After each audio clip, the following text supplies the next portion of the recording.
राधे राधे। श्री हरिदास श्री कुंज बिहारी। कैसे हैं आप सभी लोग? आई होप कान्हा जी की कृपा से आप सभी लोग अच्छे होंगे और स्वस्थ होंगे। माघ मास महात्म्य कथा अध्याय 11। प्रेत कहने लगा कि हे पथिक, मैं इस समय तुम्हारे पास जो ये गंगा जल है उसे मांगता हूँ, क्योंकि मैंने इसका बहुत कुछ महात्म्य सुना है।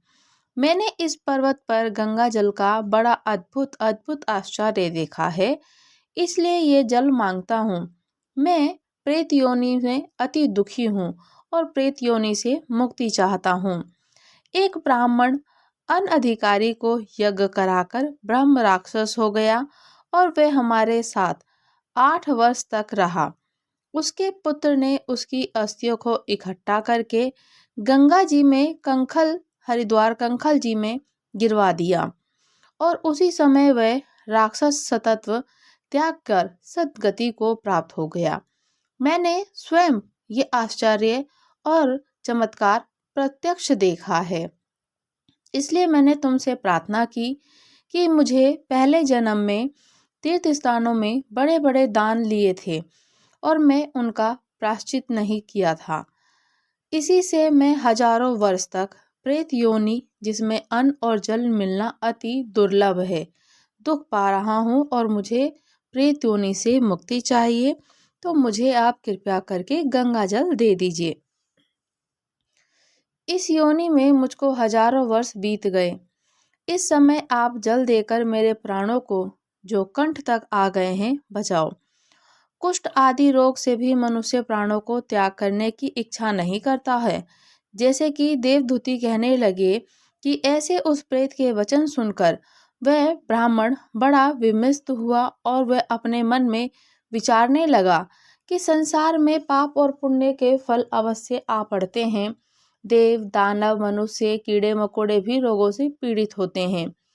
बाल वृद्धों को मरण, अंधा और कुबड़ापन, ऐश्वर्य, दरिद्रता, पांडित्य और मूर्खता सब कर्मों से ही होता है। इस कर्म भूमि में जिन्होंने न्याय से धन इकट्ठा किया है वे धन्य हैं, उनको सद्गति प्राप्त होती है। यह सुनकर प्रेत गदगद वाणी से बोला कि हे पथिक, मैं जानता हूँ कि आप सर्वज्ञ हैं। आप मुझको जीवन का आधार जल इस प्रकार दो कि जैसे मेघ चातक को देता है। तब पथिक कहने लगा कि हे प्रेत, मेरे माता पिता भृगु क्षेत्र में बैठे हैं, मैं उन्हीं के लिए जल लाया हूँ। अब बीच में तुमने गंगा के संगम का जल मांगा। अब मैं इसी धर्म संदेह में पड़ गया कि क्या मैं भी अपने कांड वस्तु से यज्ञों का इतना नहीं मानता जितना प्राण रक्षा को मानता हूँ। इसलिए प्रेत को जल देकर तृप्त करके माता पिता के लिए जल ले जाऊंगा। लोमस जी कहने लगे कि इस प्रकार उस पथिक ने गंगा यमुना जी के संगम का जल उस प्रेत को दे दिया। उस प्रेत ने प्रीतिपूर्वक जल को पिया और उसी समय वह प्रेत शरीर को छोड़कर दिव्य देहधारी हो गया। केरल कहने लगा कि बिंदु मात्र गंगा जल में वह प्रेत मुक्त हो गया, गंगा जल पीने से ही मुक्त हो गया। हम समझते हैं कि ब्रह्मा जी इस जल के गुण का वर्णन नहीं कर सकते, नहीं तो महादेव जी इस जल के मस्तक को क्यों धारण करते भला। हम ये कहते हैं कि महादेव जी स्वयं गंगा जी को अपने मस्तक पर धारण करते हैं। इस संसार में जो भी मनुष्य काया, वाचा और मानसा के जो पापों से रंग गए हैं, वह गंगा जल में बिना नहाए नहीं धुलते। गंगा जल जी के बिना नहाओ, माघ मास का स्नान करो। गंगा, यमुना, त्रिवेणी, क्षिप्रा, कावेरी, जो भी यमुना जी हो, सरयू जी हो, आप गंगा का स्नान अवश्य करें। गंगा जल के सेवन से मुक्ति सदा सम्मुख खड़ी रहती है। जिसके जल को स्पर्श करते ही प्रेतत्व को छोड़कर मुक्ति को प्राप्त होते हैं। जो गंगा का स्नान करता है वह वैष्णव पद को प्राप्त होता है। यदि संबंधी लोग गंगा जल से तर्पण करें तो नरक में रहने वाले पितर लोग स्वर्ग में चले जाते हैं और स्वर्ग में रहते हुए ब्रह्म तत्व को प्राप्त हो जाते हैं। गंगा के जल के समान कोई मुक्ति का साधन नहीं होता। गंगा जल सबसे प्रथम होता है कि गंगा जल का पीने से ही, गंगा का पान करने से ही मुक्ति प्राप्त होती है। वह प्रेत वहां से चला गया और एक मास में जब माघ मास आया तो उसने सुने हुए प्रयाग महात्म्य के अनुसार गंगा यमुना जी के संगम पर स्नान करके पिशाच शरीर को धारण कर भक्ति पूर्वक नारायण श्री हरि जी की स्तुति करता हुआ वह द्रविड़ देश का राजा गंधर्वों से सेवित उत्तम विमान पर बैठकर इंद्रपुरी को गया। सो हे द्विज श्रेष्ठ, यह इतिहास पापों को जल्द ही नाश कर देता है। इसमें धर्म का ज्ञान होता है। ये पुण्य यश कीर्ति को बढ़ाने वाला, ज्ञान और मोक्ष को देने वाला। तुम भी सद्गति को पाने के लिए प्रयागराज चलो। वहां पर हम ऐसा स्नान करें जो देवताओं को दुर्लभ होता है और वहां पर श्राप से पैदा हुआ पिशाचपन सब नाश हो जाता है। इस प्रकार लोमस जी के मुख से अमृतमय मधुर कथा को सुनकर मानो अमृत पीकर सब प्रसन्न हुए हों तो पाप रूपी समुद्र से पार हुए। उन्हीं के साथ सब लोगों ने दक्षिण दिशा को प्रस्थान किया। प्रयागराज का मेला प्रयाग मास में माघ मास में लगता है, जो कि अभी लगा हुआ है, और वहां स्नान करने देवता पितर ब्राह्मण सब एक जितने लोग होते हैं अब माघ मास का स्नान करके अपने पापों से मुक्ति पा सकते हैं। वशिष्ठ जी कहने लगे कि राजन दिलीप बहुत से जन समूह सहित अछोत सरोवर में स्नान करके सुख पूर्वक मोक्ष को प्राप्त हो गए। तब लोमस जी कहने लगे, संसार रूपी इस तीर्थ राजा को सब श्रद्धा पूर्वक से देखो। तीर्थों का राजा प्रयाग है। यहाँ पर 33 करोड़ देवता आकर आनंद पूर्वक वास करते हैं और वह अक्षय वट के जिनकी जड़ें पाताल तक गई हुई हैं और मार्कंडेय ऋषि प्रलय के समय भगवान इसी अक्षय वट का आश्रय लेते हैं। ये शिव जी की प्रिय भगवती भागीरथी है, जिसकी सिद्धि लोक सेवा के लिए होती है और लोग सेवा करते हैं। ये गंगा स्वर्ग के हेतु पताका है। इसका जल पीकर मनुष्य मुक्त हो जाते हैं। मनुष्य सभी प्राणी इस नदी को यमुना से मिलती हुई पाते हैं तो संगम बड़े पापों के पुण्य से प्राप्त हो जाता है और इससे स्नान करने से जन्म मृत्यु रूपी दाना वालों को कोई नहीं तपता। कहते हैं कि हर रोग और भोग को मोक्ष को प्राप्त होते हैं, परंतु ज्ञान प्राप्त करके मुक्त हो जाता है। यहाँ पर स्नान करने से सभी प्राणी बिना ज्ञान के भी मुक्ति हो जाते हैं। इसलिए ब्रह्मा जी ने यहाँ पर यज्ञ करने की इच्छा की थी। इसी संगम में भगवान विष्णु जी ने स्त्री प्राप्ति की इच्छा से स्नान करके लक्ष्मी जी को प्राप्त किया। यहाँ पर त्रिशूलधारी शिव जी ने त्रिपर दैत्यों को मारा और त्रिपुरा दैत्यों को भी मारा था और प्राचीन काल में उर्वशी स्वर्ग से गिरी थी, तब स्वर्ग पाने की इच्छा से यहाँ पर उसने स्नान करने से नहुस कुल के राजा ययाति से वंशधर पुत्र प्राप्त किया। यहाँ पर इंद्र ने प्राचीन काल में धन की इच्छा से स्नान किया और माया से कुबेर के सब धन को प्राप्त किया। प्राचीन काल में नारायण तथा नर ने हजारों वर्ष तक प्रयाग में निराहार रहकर उत्तम धर्म किया। यहाँ से जो भी व्यक्ति स्नान करता है, जगहवास्य सन्यासी ने महादेव जी की जैसी शक्ति वाले से विजयी पाई थी। अणिमा आदि योग के अति दुर्लभ ऐश्वर्य प्राप्त किए। इसी क्षेत्र में तपस्या करके श्री भारद्वाज सप्त ऋषियों में सम्मिलित हुए थे। जिन्होंने यह स्नान किया सबको स्वर्ग की प्राप्ति हुई। जो भी माघ मास का प्रयाग में स्नान करता है उसको मुक्ति मिलती है और स्वर्ग की प्राप्ति होती है। इसलिए हमारे विचार से तुम त्रिवेणी में स्नान करो। इस स्नान से पहले किए हुए तुम्हारे सब पाप नष्ट हो जाएंगे और संपूर्ण वैभव को प्राप्त हो जाओगे। ऋषि के इस प्रकार से सत्य वचन सुनकर सबके सब त्रिवेणी में स्नान करने लग गए और उसी स्नान से सबकी पिशाचता नष्ट हो गई। साप से विमुक्त होकर उन्होंने अपना शरीर धारण कर लिया। वेदनिधि ने अपनी संतान को देखकर प्रसन्नचित होकर लोमस जी को संतुष्ट किया। कहा कि आपके अनुग्रह से ही श्राप से विमुक्त हुआ हूँ। अब आप इन बालकों के योग्य को धर्म को कहिए। जो भी इन बालक के योग्य का धर्म हो उसे बताइए। तब लोमस जी ने कहा कि इस युवा कुमार ने वेदों का अध्ययन समाप्त कर लिया, इसलिए इन कन्याओं के प्रीतिपूर्वक कर कमलों को ग्रहण कर अब लोमश जी अपने पिताजी की आज्ञा से ब्रह्मचारी ने 5 कन्याओं से विवाह किया। कन्याओं के सब मनोरथ पूर्ण हुए। जिसके घर में लिखा हुआ या महात्म पूजा जाता है वह नारायण जी पूजे जाते हैं। पुष्कर तीर्थ में, प्रयाग में, गंगा सागर में, देवालय में, कुरुक्षेत्र में, विशेष करके काशी में इसका पाठ अवश्य करना चाहिए। पुष्कर तीर्थ में ग्रहण के अवसर पर इसके पाठ का 2 गुना फल मिलता है और मरने पर वैष्णव पद को प्राप्त होता है। कहते हैं कि माघ मास का स्नान इतना इतना इतना पुण्य फल प्राप्त करता है कि माघ मास के स्नान करने से मनुष्य के पिछले पुराने जो भी नए जितने भी कर्म होते हैं, पाप होते हैं, वो सब नष्ट हो जाते हैं और स्नान करने से अनंत अनंत पुण्य फल की प्राप्ति होती ही होती है। तब श्री व्यास जी के शिष्य बोलते हैं कि परम बुद्धिमान लोमश जी ऋषि ने एकांत में बैठे हुए अपने पुत्र उग्रश्रवा सूत से कहा कि बेटा, तुम ऋषियों के आश्रम पर जाओ और अनेक उनके पूछने पर संपूर्ण धर्मों का भी वर्णन करो। तुमने मुझे जो भी सुनाया है वह उसे विस्तार पूर्वक सुनाओ।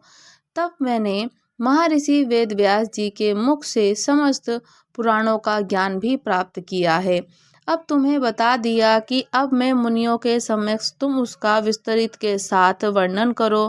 प्रयाग में कुछ महर्षियों ने जो उत्तम कुल में उत्पन्न हुए थे, साक्षात भगवान जी से प्रश्न किया कि किसी पावन प्रदेश को जानना चाहते थे, तो भगवान नारायण ही सबके हितैषी हैं और वे धर्म अनुष्ठान की इच्छा रखने वाले महर्षियों के पूछने पर बोले कि हे मुनिवर, ये सामने जो चक्र दिखाई दे रहा है इसकी कहीं तुलना नहीं है।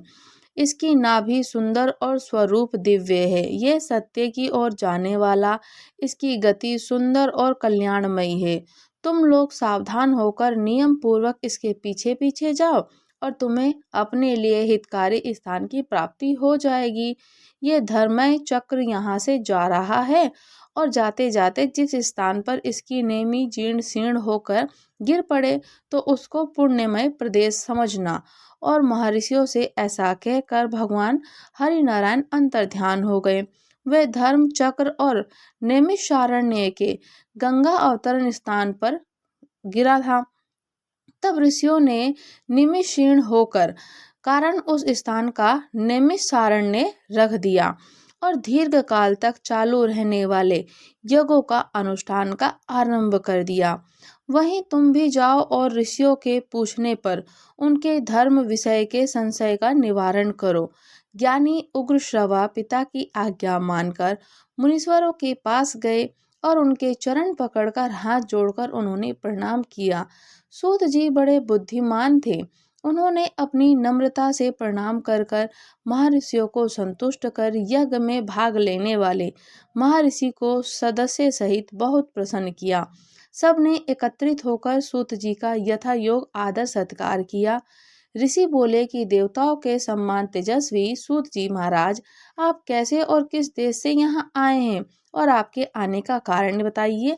तो सूत जी ने कहा, महर्षियों, मेरे बुद्धिमान पिता व्यास शिष्य लोमश ऋषि जी ने मुझे ये आज्ञा दी है कि तुम मुनियों के पास जाकर उनकी सेवा में रहो और कुछ उनसे पूछो, उसे बताओ।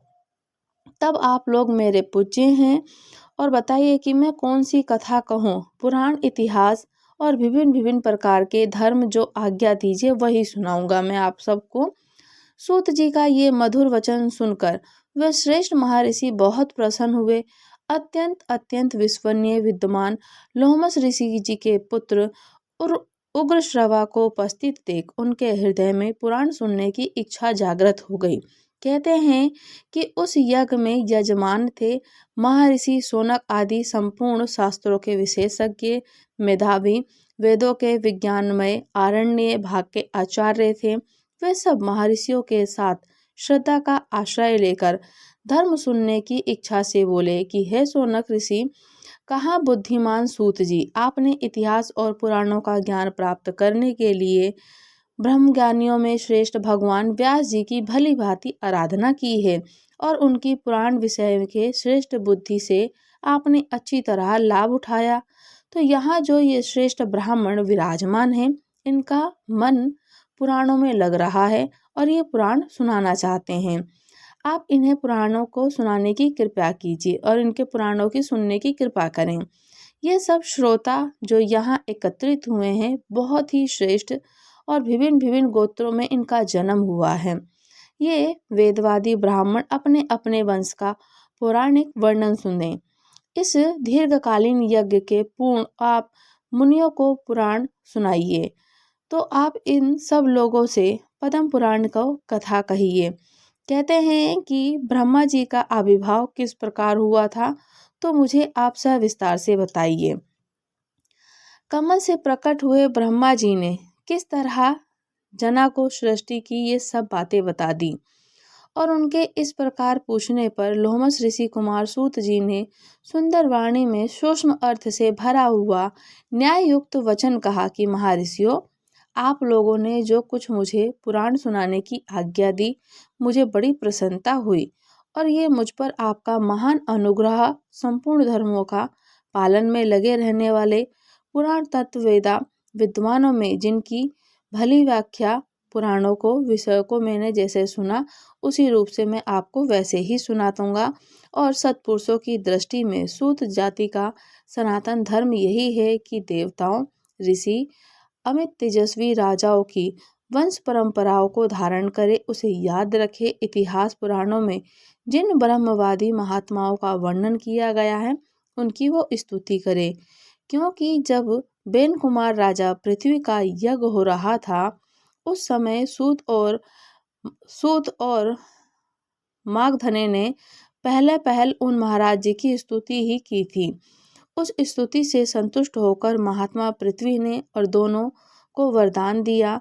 वरदान में उन्होंने सूत को सूत नाम का देश और मगध को मगध राज्य का प्रदान कर दिया था। क्षत्रिय के वीर्य और ब्राह्मणी के गर्भ से जिसका जन्म होता है वह सूत कहलाता है। और ब्राह्मणों ने मुझे पुराण सुनाने का अधिकार दिया है, मैं किसी को भी पुराण सुना सकता हूँ। आपने धर्म प्रचार किया, धर्म का विचार करके मुझसे पुराणों की बातें पूछी, इसलिए इस भूमंडल में जो सबसे उत्तम और ऋषियों के द्वारा सम्मानित पुराण है उसकी कथा आरंभ करता हूँ। श्री कृष्ण देदप्यमान व्यास जी साक्षात भगवान श्री नारायण जी के स्वरूप हैं और ये ब्रह्मवादी सर्वज्ञ संपूर्ण लोगों में पूजित अत्यंत तेजस्वी हैं।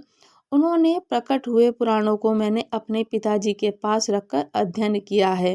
कहते हैं कि माघ मास के स्नान में जो भी व्यक्ति स्नान करके प्रातःकाल स्नान करता है, किसी भी नदी, तालाब, बावड़ी, बाग बगीचे या फिर गंगा जी के किनारे, तो स्नान करके हरि नारायण जी की 16 उपचारों से पूजन करे, विधि विधान से जप करे, कीर्तन करे, होम करे और पुण्य फल को प्राप्त करे। जो भी पुराण सुनता है, सुनाता है, उसको अनंत अनंत पुण्य फल की प्राप्ति होती है। कहते हैं कि पुराण त्रिवर्ग अर्थ, धर्म और काम साधक एवं परम पवित्र है। उनकी रचना 100 करोड़ श्लोकों में हुई है। समय के अनुसार इतने बड़े पुराणों का श्रवण और पठन असंभव है। इतने 100 करोड़ श्लोकों में पढ़ना किसी भी पुराण को असंभव हो जाता है। पढ़ना, सुनना या स्वयं भगवान का संक्षेप करने के लिए प्रत्येक द्वापर युग में व्यास जी के रूप से अवतार लेते हैं और पुराणों को 18 भागों में बांटकर उन्हें 4 लाख श्लोकों में सीमित कर देते हैं। जो 100 करोड़ होते हैं तो 100 करोड़ से 4 लाख में उन्हें सीमित कर देते हैं। और कहते हैं कि पुराणों को 18 भागों में बांटा गया है। माघ मास में जो भी पुराण आपके पास जो भी पुराण हो, भागवत जी हो, रामायण जी हो, विष्णु पुराण हो, शिव पुराण हो, जो भी पुराण हो आपको पढ़ने चाहिए और भगवान हरि नारायण जी की पूजन अर्चन करनी चाहिए। पुराणों का संक्षिप्त संस्करण ही भूमंडल में प्रकाशित होता है और देवलोकों में आज भी 100 करोड़ श्लोकों का विस्तृत पुराण स्वयं मौजूद है। अब मैं परम पवित्र वर्णन जो कहता हूँ कि उसमें 5 खंड और 55,000 श्लोक हैं। पद्म पुराण है, सृष्टि खंड है, भूमि खंड है और बहुत सारे ऐसे पुराण हैं जो कि इतना ही नहीं, भगवान जी की नाभि से जो महान पद्म कमल प्रकट था, जिससे भगवान जगत की उत्पत्ति हुई है, उसका वृत्तांत आश्रय लेकर पुराण को प्रकट हुआ है। और स्वयं भगवान हरि नारायण ने सभी पुराणों को प्रकट करके उसमें सब संक्षिप्त में लिखा है। ये पुराण सब स्वभाव से निर्मल है। उस पर भी इसमें भगवान विष्णु जी के महात्म्य का वर्णन होने से इनकी निर्मलता और भी बढ़ जाती है। जो भी पुराण आप पढ़ते हैं उसमें श्री हरि नारायण जी की पूजन अर्चना 16 उपचारों से किए गए पूजन को विधि विधान, और साथ ही साथ उन्होंने कितनी सारी लीलाएं करी हैं, कितने चमत्कार हुए हैं। तो जितना भी हम उनको पढ़ते हैं, हरि भगवान जी का महात्म्य सुनने से, सुनाने से, पढ़ने से, पढ़ाने से, या फिर कुछ भी आप उनका किसी भी नाम से बैठ करके जप करें, पूजन करें, तो और उनका महात्म्य बढ़ जाता है। और इतनी निर्मलता उतनी बढ़ जाती है कि देवादिदेव भगवान हरि विष्णु नारायण पूर्व काल में ब्रह्मा जी के प्रति जिसका उपदेश किया जाता था, तो ब्रह्मा जी ने अपने पुत्र महर्षि को भी सुना दिया था। पुराण इतने हैं कि नारद जी हर किसी के पास विचरते हैं और उनको पुराणों को सुनाना, सुनना, और जो भी भक्त होते हैं उनकी कुशलता के लिए, उनकी मनोवांछित कार्यों को प्राप्ति करने के लिए महाराज नारद जी सबसे पुराण सुनते हैं, वाचते हैं, बोलते हैं और जगत में प्रचलित कर देते हैं। तो भगवान हरि नारायण जी की पूजन अर्चन करते रहें, उनका नाम जप कीर्तन, माघ मास का स्नान, माघ मास में तिल का दान, हवन करना, तिल का हवन करना, तिल के तेल की पूजा, तिल के तेल से पूजन करना, तिल के तेल से स्नान करना, लाल काला तिल हो या फिर सफ़ेद तिल हो।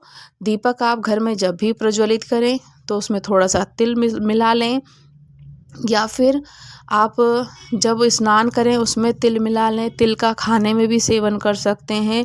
तिल का दान कर दीजिए। तिल का दान करने से अनंत अनंत पुण्य फल की प्राप्ति होती है। तिल का स्नान करना, तिल का दान करना, तिल को खाना, तिल का सेवन करना, तिल को शरीर में उपटन लगा सकते हैं।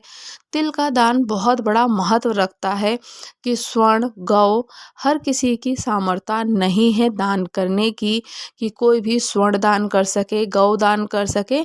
तो आज जो माघ का महीना चल रहा है, माघ के महीने में माघ मास का स्नान करने से कोई भी व्यक्ति देखे नित्य प्रतिदिन अगर विधि विधान से 16 उपचारों से भगवान जी का पूजन अर्चन करता है, स्नान करता है, विधि विधान से पूजन करता है, तो उसको तो वैकुंठ में वास मिलता ही है।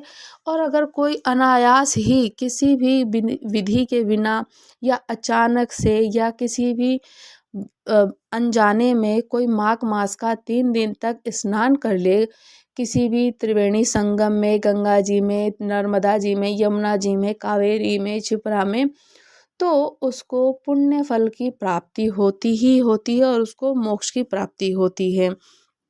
कहते हैं कि इस माघ के महीने में प्रयागराज में माघ का मेला लग चुका है, जो कि बहुत समय से चल रहा है। और माघ मास का स्नान करने के लिए सभी देवता देवी पितर गण सब आते हैं, और सब जितने भूत पिशाच होते हैं ना, सब माघ मास का स्नान करते हैं। जिसने भी पाप किए होते हैं, कोई जान के, कोई अनजाने में, कोई पुराने पिछले जन्म के, इस जन्म के, किसी कर्म के जाने अनजाने में पाप हुए, तो उससे हमें सब छुटकारा मिलता है। और अगर हम किसी कारणवश हम नहीं जा पाते हैं गंगा जी के किनारे या किसी भी जगह, तो आपके घर में जो भी गंगा जी का जल हो, यमुना जी का हो, क्षिप्रा जी का हो, कावेरी का हो, या फिर आपके पास जो भी जल हो, तो उसी जल को आप अपने जल में एक बूंद मिला लीजिए और हर हर गंगे कहकर हर हर गंगे उच्चारण करें, और गंगे गंगे उच्चारण करके आप स्नान करें, तो माघ मास के स्नान का फल मिलता है। और हरि नारायण का पूजन विधि विधान से करके उनको, ठाकुर जी को भी विधि विधान से पूजन करें, तिल से स्नान कराएं, उनको तिल का सेवन कराएं, दीपक प्रज्वलित करें, तिल का दान करें। तो माघ मास में तिल का दान सबसे बड़ा महत्व दान है, तो तिल दान अवश्य करना है, तिल का सेवन करना है, तिल से पूजन करना है और हमें ठाकुर जी का नाम जप होम करना है। जब हम कोई भी घर में हवन करते हैं, छोटी सी एक पूजा करते हैं या नित्य प्रतिदिन हम पूजन करते हैं, तो कपूर जब लास्ट में जलाते हैं तो आप उसमें थोड़ा सा कपूर में तिल डाल दीजिए, जिससे कि हमें पूर्ण रूप से पुण्य फल की प्राप्ति हो। माघ मास महात्म्य अध्याय 11 समाप्त हुआ। राधे राधे। श्री हरिदास श्री कुंज बिहारी। अगर आप लोग हमारे चैनल पर नए हैं तो चैनल को लाइक शेयर सब्सक्राइब करना बिल्कुल भी ना भूलें और मुझे कमेंट्स करके ज़रूर बताइएगा कि क्या आप लोग भी माघ मास का स्नान कर रहे हैं। तो आप लोग को कथा अच्छी लग रही है। राधे राधे। श्री हरिदास श्री कुंज बिहारी।